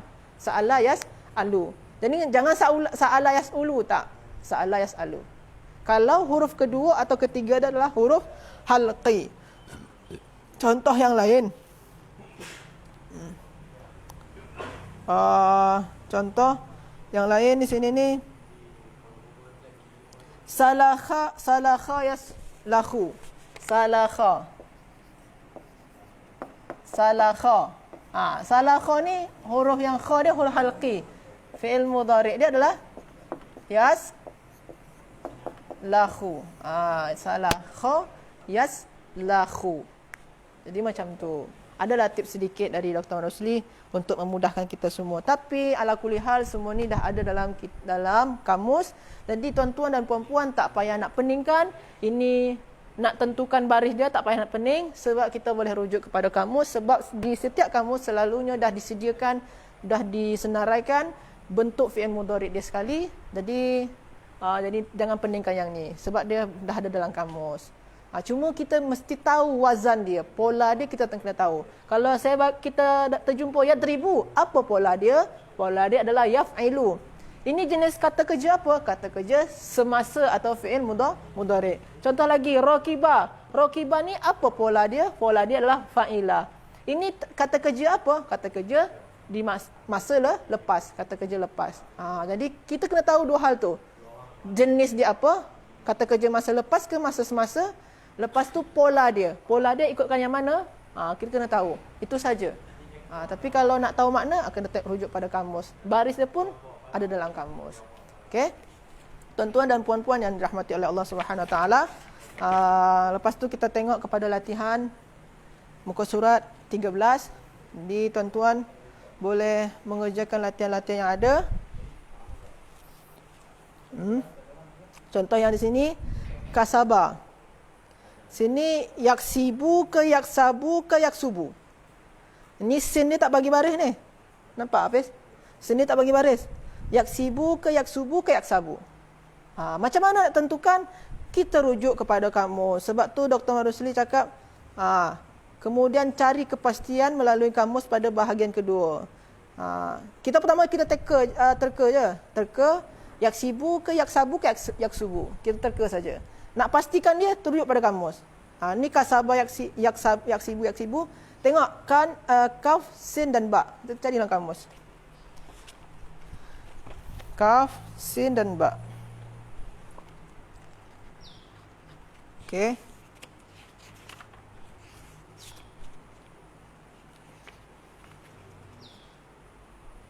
Ni dia. Dalam kamus akan ada kasabah yaksibu. Berarti dia yaksibu. Kita tulis sini. Dalam latihan yaksi pakai baris bawah. Wazan dia apa? Wazan dia adalah yaf'ilu. Macam tu. Macam tu cara nak buat latihan dia. Ini pun juga sa'ala yas'alu. Nak pastikan betul ke tak, tengok rujuk pada kamus. Kafara yakfuru. Ini juga semua alima ya'lamu. Tengok rujuk kepada kamus. Jadi kerja tuan-tuan dan puan-puan di rumah untuk memperkuat pemahaman, boleh kerjakan yang ni. Tentukan baris dia, sama ada yang baris tengah ni pakai baris atas, baris bawah ke baris depan. Kena pastikan itu. Dan cara nak pastikan betul ke salah dia, tengok kepada kamus yang ada di bahagian kedua ni. Jadi senang, semua dah dimudahkan. Semoga tuan-tuan dan puan-puan dapat manfaat dari apa yang kita sampaikan pada pagi hari ini. Wallahu a'lam. Mohon maaf atas segala kesilapan. Assalamualaikum warahmatullahi wabarakatuh.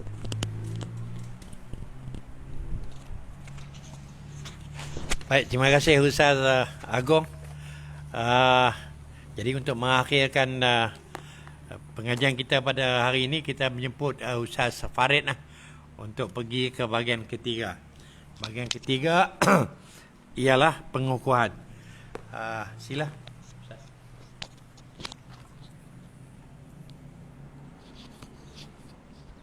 Bismillahirrahmanirrahim. Alhamdulillahi rabbil alamin. Wassalatu wassalamu ala rasulina Muhammadin wa ala alihi wa sahbihi ajma'in. Jadi alhamdulillah, kita bersyukur kepada Allah Subhanahu wa taala. Kita lihat pada muka surat 220. Okey. Pada muka surat 220 ni, kita bincangkan perkataan yang seerti dalam Quran. Perkataan yang seerti dalam Quran. Kita dah bincangkan ghais, wabilun, matar, tallun, qistas, mizan. Dan sekarang ni adalah kolom yang keempat. Semalam kita dah bincang dah perbezaan antara ju', lapar, masghabah, lapar, dan makhmasah, lapar juga. Sekarang kita bincangkan mengenai dengan am dan juga sanah. Perbahasan agak panjang lah. Sebenarnya bagi saya bukan dua saja, kita tambah lagi dua dalam Quran. Ada semua dalam Quran mengenai dengan tahun, bukan kata amun dan juga sanah, tetapi ada satu lagi dipanggil haul. Ha waw lam, haul. Itu juga dalam Quran tuan-tuan boleh tambah. Dan yang keempatnya adalah hijjatun, dipanggil hujaj. Hijaj. Hijjatun jamak dia hijaj. Ha jim ta marbutah. Hijjatun. Okey, sekarang ni kalau kita lihat perkataan sanah dulu. Sanah ni memang masyhur, semua tahu sanah. As-sanatul ula, as-sanatul thaniyah, tahun yang pertama, tahun yang kedua. As-sanatu as-thaniyatu, tahun yang kedua. Okey, sekarang ni nak bagi tahu kepada tuan-tuan dan juga puan-puan perbezaan antara sanah dan juga am dulu. Sebelum kita masuk dengan lebih terperinci, kita bezakan dulu antara sanah dan juga am. Sanah ini untuk benda-benda yang susah lah, tahun yang susah dipanggil sanah. Contohnya musim kemarau, contohnya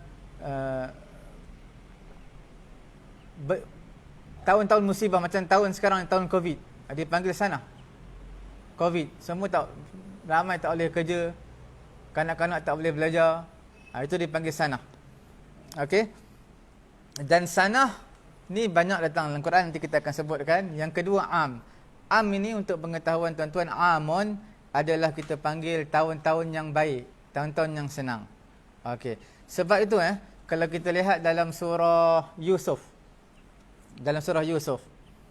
ayat yang ke-47.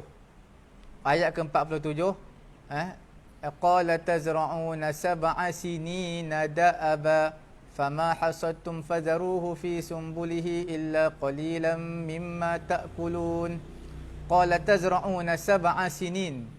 Kamu tanam sab'a sinin. 7 tahunnya. Sebab apa akan berlaku kemarau? 7 tahun tu kemarau. Sebab dia tak sinin. Sinin tu plural, jamak kepada sanatun. Boleh jamak kepada apa? Sanatun. Dia tak letakkan awam. Qala tazra'una sab'a awamin, tak ada sebut. Sebab apa? Sanah plural, jamak dia sinin untuk perkara yang musibah, perkara yang susah macam kemarau. Okey. Kemudian kisah Nabi Yusuf, falabitha fis sijni bid'a sinin, dia tinggal dalam penjara sinin, beberapa tahun tinggal. Sebab apa tak letak awam? Falabitha fis sijni awam, letak sinin. Sebab penjara bukan satu kehidupan berlalunya tahun dalam keadaan manis, dalam keadaan pahit. Dalam penjara semua tak nak duduk dalam penjara. Sebab tu orang tak nak duduk asrama. Sebab duduk asrama ni macam penjara. Okey, tambah-tambah musim Covid. Covid ni sekolah kerajaan tak bagilah. Dia penjarakan pelajar-pelajar. Tapi sekarang alhamdulillah, bila Covid dah makin menular, pelajar-pelajar lah alhamdulillah. Yang mana yang kerajaan kata sampai hujung tahun tak boleh keluar, tak boleh, baru bapa tak boleh ziarah. Last kali cuti. Dapat balik lah diorang. Duduk di rumah. Tapi kena ikuti live kita lah. Kalau tak nanti boleh membazir masa. Jadi sanah ni untuk perkara yang kita panggil tidak baik lah. Sebab itu antara kesalahan kita kata kullu sanatin wa anta tayyib. Setiap tahun kamu dalam keadaan baik. Itu tak apa tepat tu. Tak apa tepat. Sebab apa letakkan fa kullu sanatin wa anta tayyib? Tak tepat. Yang tepatnya kullu amin wa anta bi khair. Kullu amin. Setiap tahun kamu baik. Tak boleh kullu sanah. Kullu am. Maka ataupun sanah hilwah.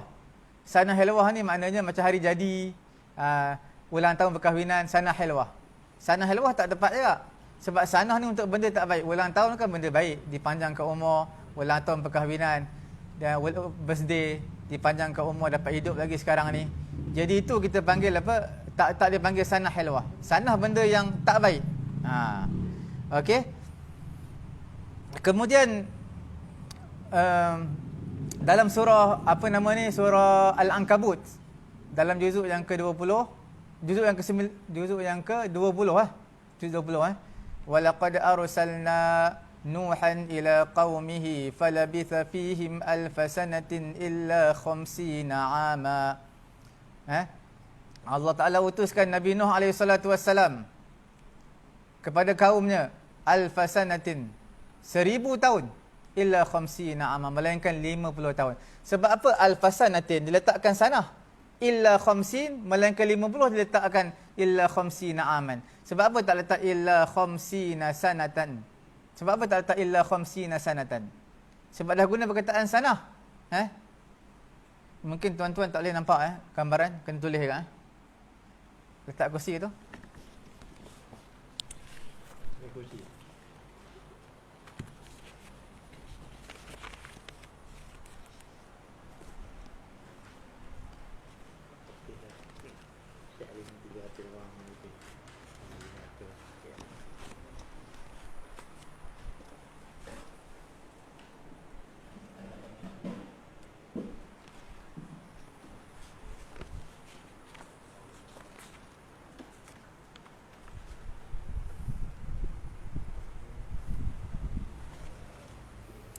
Okey. Dekat sikit. Depan sikit. Okey, mana marker dia? Okey. Kita lihat dalam Quran disebut walaqad arsalna nuhan ila qaumihi falabitha fihim. Okey.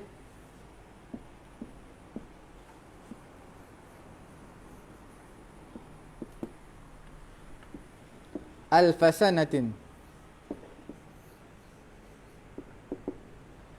illa 50 ama.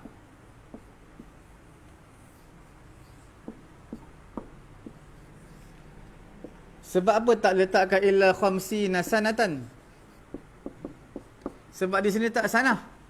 Sebab Nabi Nuh alaihissalam 1000 tahun ni menderita bersama kaum dia. Menderita ni maknanya susah. Nak dakwah kaum yang degil. Tak nak terima Bila Nabi Nuh dakwah, wa innama kullama da'awtuhum litaghfira lahum ja'alu asabi'ahum wastabthiyabahum wa asaru wastakbaru istikbara. Angkat pakaian ni, tutup muka, tak nak dengar. Dakwah Nabi Nuh 1000 tahun melainkan 50 tahun. Makna 50 tahun ni bila selepas daripada ditenggelamkan semua umat Nabi Nuh melainkan orang beriman. 50 tahun ni adalah saat yang berbahagia. Tak ada lagi kaum degil-degil, tak ada. Sebab tu dia tak akan aman. Orang tahun yang baik. Sanah maknanya tahun yang berat. Okey. Lagi apa lagi dalam Quran? Disebut qala fa in surah Al-Maidah juzuk ke-6, 5 lai 1 muka. Tuan-tuan buka Allah juzuk ke-6, 5 lai 1 muka surat. Qala fa innaha muharramatun 'alaihim 40 sanah. Muharramatun 'alaihim. Okey? Muharramatun 'alaihim 40 sanah.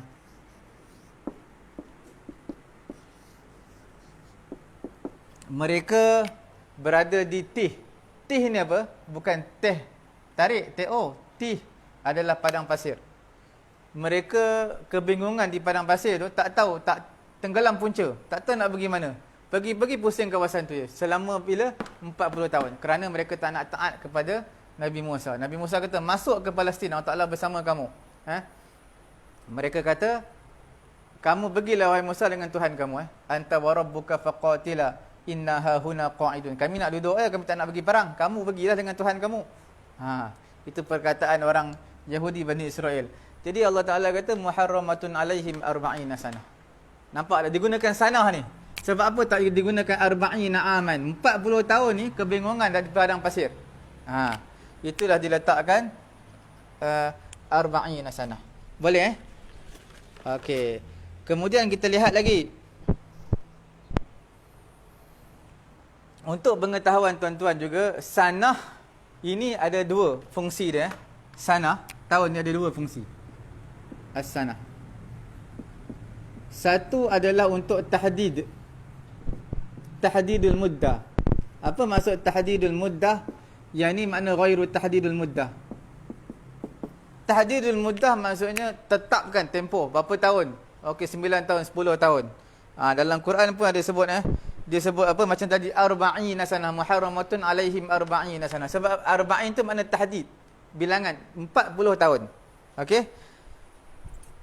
Macam tadi kisah Nabi Yusuf ni 70 sinin. Sebab apa? Qala tazra'una 7 sinin. 7 sinin. 7 tu 7. Makna tahdidul muddah. Ada yang tak disebutkan tempoh. Tak disebutkan tempoh. Contohnya ketika mana Nabi Musa alaihi salatu wassalam dibesarkan dalam istana Firaun. Okey. Nabi Musa, Firaun ambil bersama dengan Asyah ambil. Kemudian Firaun kata apa dah? Qala alam nurabbika fina. Tidakkah kami yang tarbiyah kamu, kami yang jaga kamu? Kami yang asuh kamu. Nurabbika fina walidan, ketika kamu budak-budak. Walabista fina min umrika sinin. Walabista fina. Kamu tinggal bersama kami. Min umrika sinin.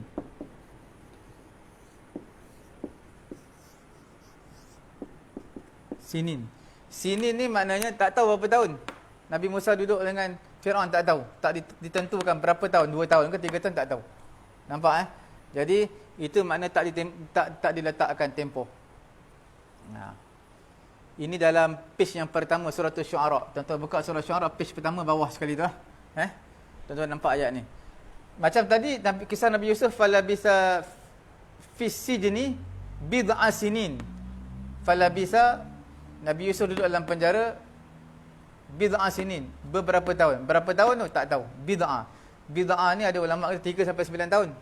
Fi bid'a sinin. Okey? Lagi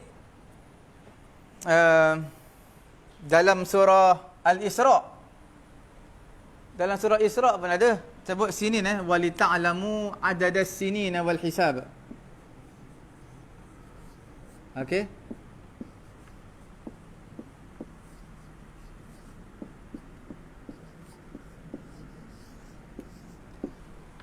Walita'lamu adadas sinin. Sinin. Ini mengenai dengan ayat Allah Taala. Allah Taala kata apa, waja'alna al-laila wan nahara ayatain. Allah Taala jadikan malam siang sebagai dua tanda kebesaran Allah Taala. Famahawna ayatal laili waja'alna ayatan nahari mubsiratan litabtaghu fadlan min rabbikum walita'lamu adada sinina wal hisab. Okey, wa kulla syai'in fassalnahu tafsila.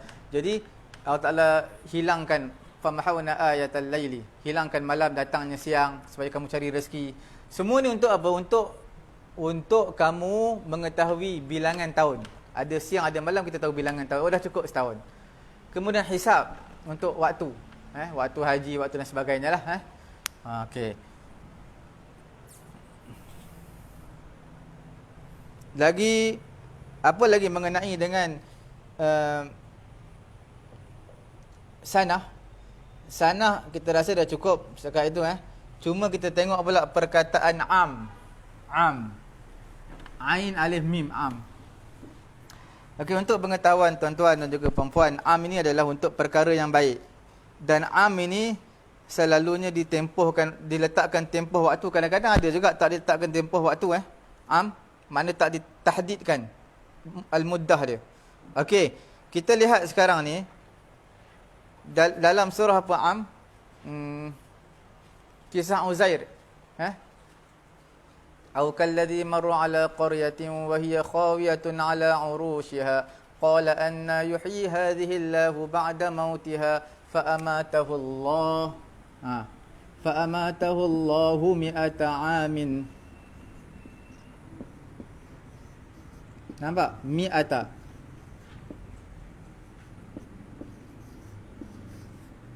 Fa'amatahu Allahu mi'ata amin. Diletakkan, ditahdidkan 100 tahun. Allah Ta'ala matikan Uzair. Ni kisah Uzair.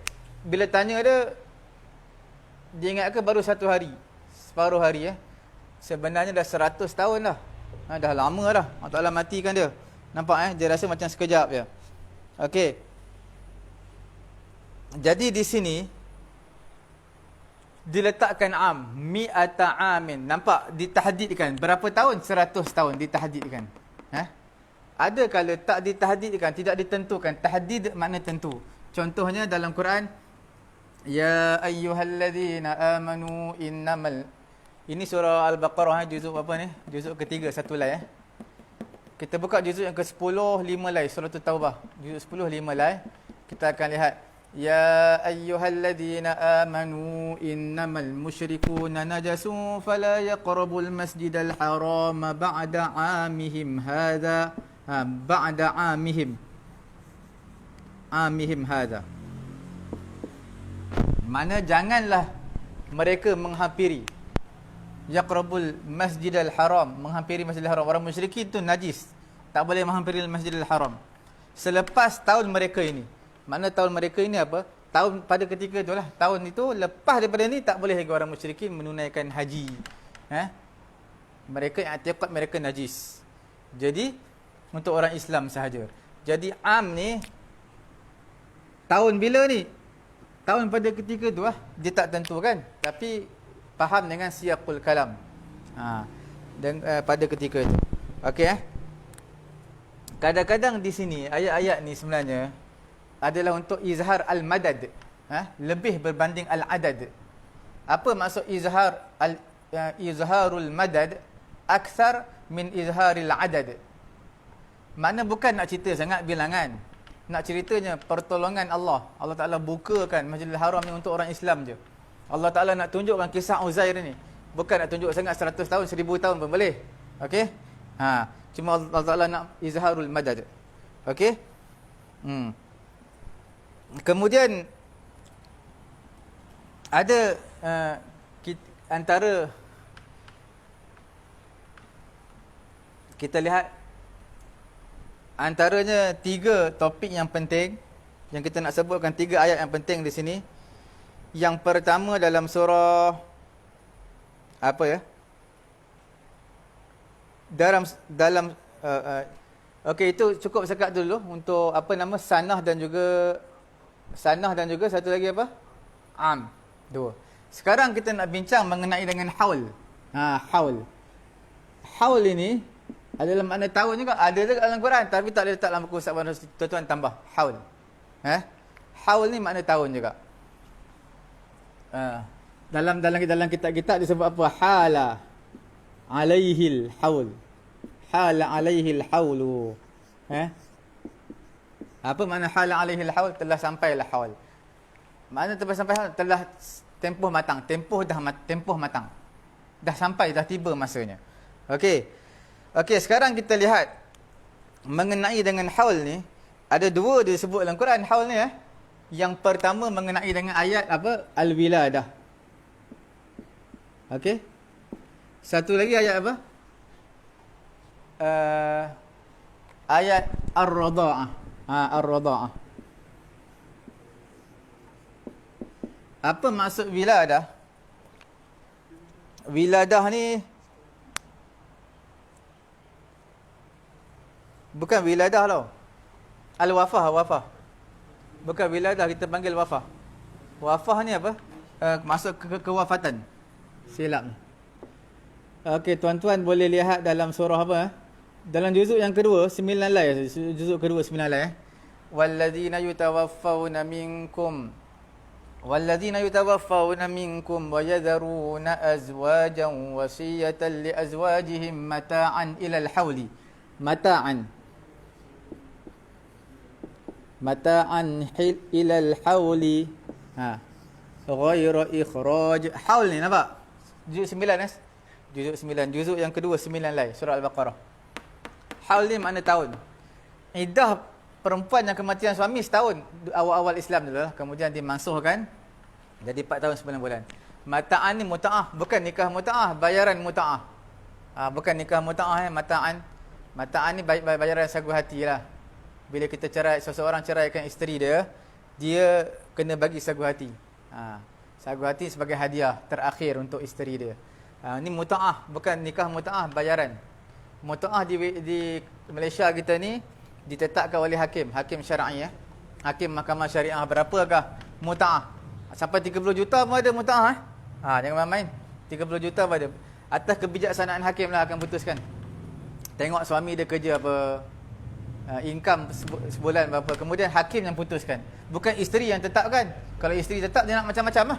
Semua satu dunia dia nak. Jadi di sini maksudnya mut'ah ditetapkan oleh hakim. Okey. Radha'ah, perkataan haul ada juga.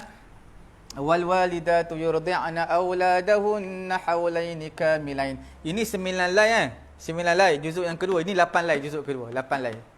Ayat dia panjang agak separuh muka wal walidatu yurdi'na auladahunna haulaini kamilain. Nampak? Haulaini kamilain.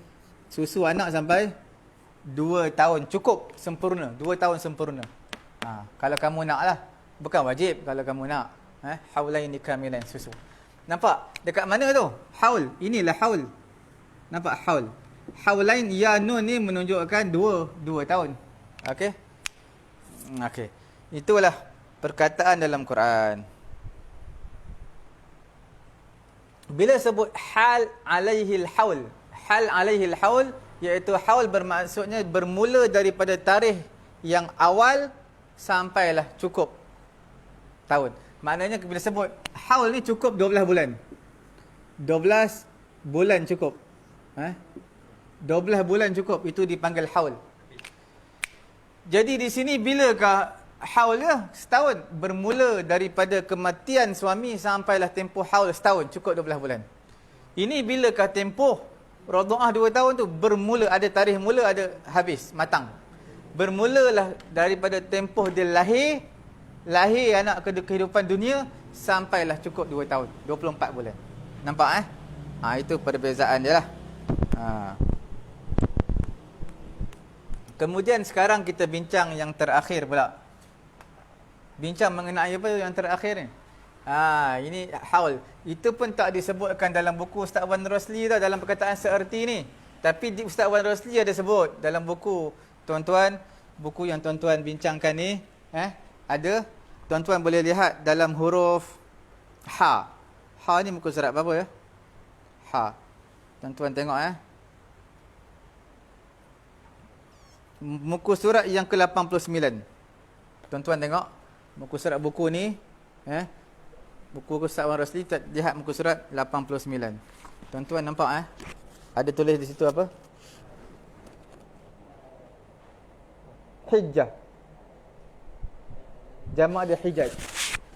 Hijjah, jamak dia hijaj. Dekat sini ada banyak hujjah pun boleh. Hujjah ni bahasa Melayu hujjah je kan? Tapi kalau hijjah bukan makna hujjah. Hijjah maknanya jamak dia hijajun. Hijjah. Nampak Ini pun makna tahun tak ditulis dalam kamus Al-Quran, tapi tak ditulis perkataan seerti. Tuan-tuan tambah hijjatun. Hijjatun makna dia apa? Jamak dia apa dia? Jamak dia adalah hijajun. Ini kisah masyhur lah dalam kisah Nabi Syuaib dengan Nabi Musa AS. Nabi Musa ni, dia bila mana dah bunuh secara tak sengaja lah, tumbuk orang Qibti mati. Kemudian dia tak tahu nak lari mana. Last sekali Allah Ta'ala ilhamkan dia lari ke mana? Ke Madian. Daripada mana?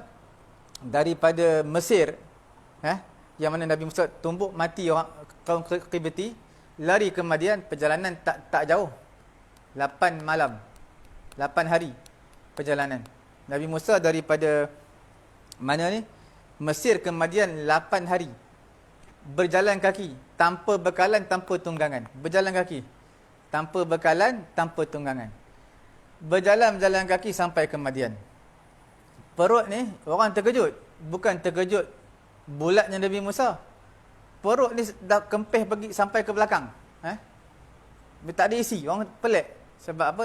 Tak ada. Itu orang Ta'ala uji dia lah Nabi Musa. Sebab tu dia panggil Nabi Ulul Azmi. Jadi bila pindah sampai ke Madian, dia tengok satu grup kumpulan. Walamma tawajjaha tilqa'a Madyana qala asa rabbi an yahdiyani sawa'a sabil. Walamma warada ma'a Madyana wajada 'alaihi ummatan minan nas yasquna wa wajada min dunihim imra'ataini tazudan. Dia tengok satu jemaah ramai, semua sedang berebut-rebut ambil air daripada telaga bagi binatang ternak mereka minum. Kambing-kambing mereka minum. Tiba-tiba Nabi Musa terlihat mata dia ke arah dua orang wanita.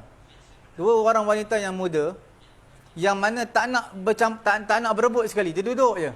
Jadi Nabi Musa kata, kamu ni sebab apa? Dia pun bagi tahu lah. Faja'athu ihdahuma tamshi 'ala istihya qalat inna abi yad'uka liyajziyaka ajr. Sebelum tu fasaqalahuma thumma tawalla ila dhilli faqala rabbi inni lima anzalta ilayya min khairin faqir. Ada wa abuna shaykhun kabir. Wa abuna shaykhun kabir. Dia siap bagi alasan dia. Dia kata, kami ni bukan nak kerja macam ni. Ini kerja orang lelaki. Ambil air telaga bagi binatang ternak minum ni. Tapi wa abuna shaykhun kabir, ayah kami dah tua dah. Memang tak larat nak buat kerja-kerja macam ni. Kamilah kena buat. Tapi kami tak nak bercampur dengan lelaki-lelaki ni. Tunggu mereka habis dulu, barulah kami ambil air kami. Jadi Nabi Musa pergi, dia ambilkan air bagi perempuan ni. Suruh perempuan ni bagi. Ataupun Nabi Musa bagi binatang ternak, kambing-kambing perempuan ni minum.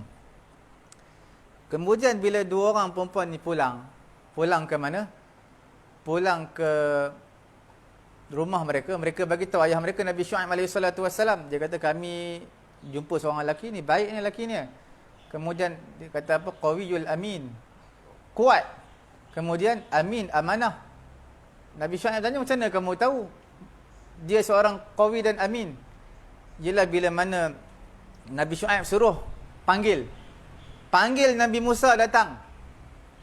Ayah nak berjumpa mereka, Nabi Syuaib kata. Bila mana datang ni, perempuan tu jalan depan. Nabi Musa kata, tak, kamu jalan belakang. Sebab apa? Perempuan tak boleh duduk depan lelaki. Fitnah. Nanti lelaki mata akan tengok belakang. Itu menunjukkan apa? Menunjukkan dia adalah orang yang amin, orang yang amanah. Kemudian macam mana kamu tahu dia qawi?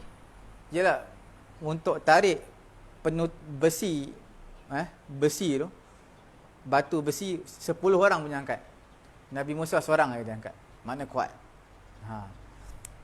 Last sekali, qala inni uridu an unkihaka ihda banatayya hataini ala an ta'jurani samaniya hijaj. Dalam surah apa ni? Surah Al-Qasas. Al-Qasas ni panjang lah kisah Nabi Musa lah. Terperinci orang tak cerita. Kisah paling banyak dalam Quran kisah Nabi Musa lah. Dalam juzuk yang ke-20, 3 lai semuka lah. Tuan-tuan buka 3 lai, 1 muka surat, juzuk yang ke-20. Tuan-tuan akan jumpa ayat ni. Ayat second last lah. Qala inni uridu an unkihaka ihda banatayya hataini ala an ta'jurani ala an ta'jurani ala apa? An ta'jurani. Okey, samaniya hijaj.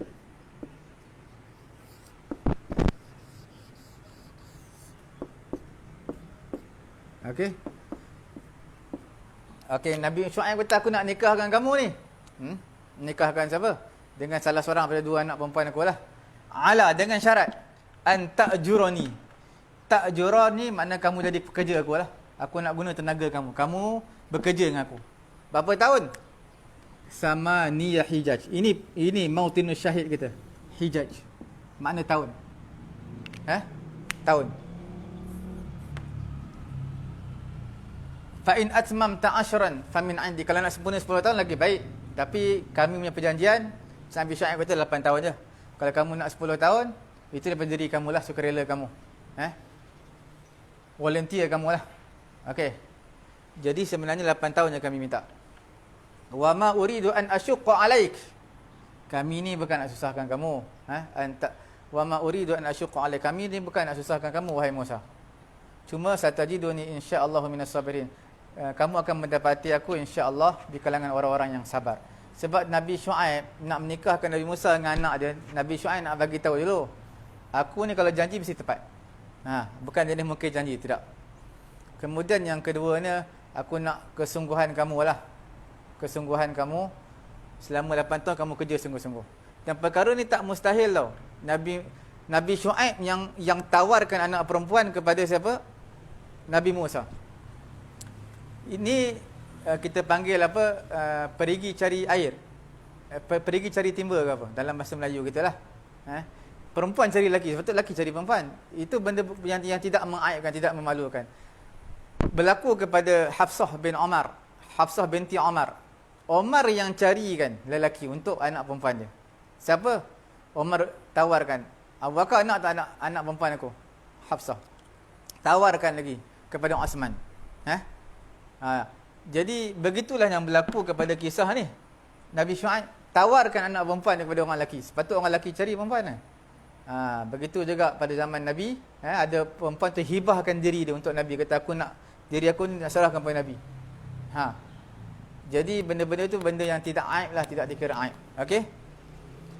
Kita nak bagi tahu hijaj. Hijaj ni maknanya cukup lah. Hijaj ni makna fatrah zamaniyah minal mausim ilal mausim al-ati. Makna daripada satu tempoh masa, daripada tahun ini pada musim ini sampai musim yang akan datang. Itu dipanggil hijaj. Daripada tempoh ni sampai tempoh yang akan datang. Dan hijaj ini dia tak seperti sanah. Dia kena dua belah pihak. Ada pihak pertama, ada pihak yang kedua. Ada pihak pertama, pihak kedua. Kan ada pihak pertama, kedua. Okey, pihak pertama siapa dia? Nabi Syuaib AS. Nabi Syuaib kata, sekarang kamu bekerja dengan aku 8 tahun. Pihak kedua Nabi Musa, okey. Mana tak dapat tidak? Tahun hijaz ini mesti ada pihak pertama, pihak kedua. Dia tak boleh tak sanah. Sebab dia memerlukan pihak pertama, pihak kedua. Jadi bila disebutkan hijaj ataupun hijjatun, hijaj,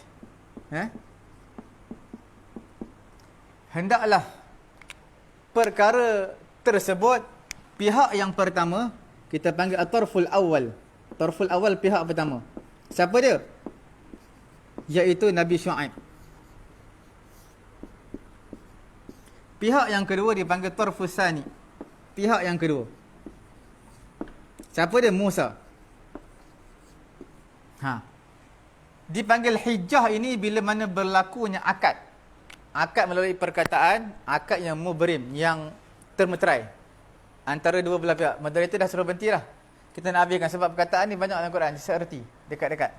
Kita tak sempat nak baca perkataan bahasa Melayu sama dengan bahasa Quran sebab ini panjang sikit. Pihak yang pertama dah sempurna lah. Pihak yang kedua tak sempurna lagi. Itu dipanggil hijjah. Berlaku akad yang termeterai. Tapi pihak pertama dah selesai lah. Apa pihak pertama kata? Kamu kerja aku 8 tahun. Okey, selesai. Dah selesai lah tugas dia. Tak ada apa. Yang tak selesai lagi yang kedua ni, Nabi Musa. Dia dah okey lah. Bekerja 8 tahun. Cumanya masalahnya apa? Masalahnya tak selesai lagi. Dalam tempoh. Itulah dipanggil hijjah. Cukuplah sekadar ni. Untuk sebagai pengetahuan, tuan-tuan puan-puan, jangan dilupakan. Kita punya perbincangan hari ini adalah mengenai dengan apa tu? Mengenai dengan perkataan muradif sinonim, iaitu daripada perkataan as-sanah, okey, as-sanatun tahun, ataupun perkataan am, al-amu tahun. Dua ni disebut dalam buku kitab Ustaz Wan Rosli, dua lagi tidak disebut, tuan-tuan tambah, iaitu perkataan apa? Al-haul bermakna tahun, datang dua kali dalam Quran. Ayat apa tadi? Ayat kewafatan, kematian, dan juga ayat mengenai dengan susuan. Dan satu lagi disebut apa? Hijjatun. Hijjatun mungkin tak ada dalam Quran. Yang ada jamak dia hijaj. Hijaj hijajun. Jadi inilah perkataan yang seperti setiap perkataan dalam bahasa Arab Quran, walaupun semua ni maknanya makna sama, tetapi memberi satu makna yang mendalam. Sebab tu Quran kata afala yatadabbarunal Quran, tidakkah mereka tadabbur Quran? Sanah memberi untuk letakkan makna lain, al-am tahun yang lain, haul tahun untuk ni, hijaj tahun untuk ni. Semoga Allah Taala memberkati, memberi kefahaman kepada kita. Kita serahkan kepada moderator kita lah, insya-Allah. Baik. Alhamdulillah. Terima kasih Ustaz Farid. Banyak sekali yang kita pelajari pada hari ini. InsyaAllah kita akan bersambung lagi pada besok jam 8.30. Jika ada apa-apa yang telah kita lakukan ataupun telah tersilap sebut dan sebagainya, kita memohon jutaan maaf dan kita sudahi dengan tasbih kafarah. Subhanallah wa bihamdihi asyhadu an la ilaha illa anta. Assalamualaikum warahmatullahi taala wabarakatuh.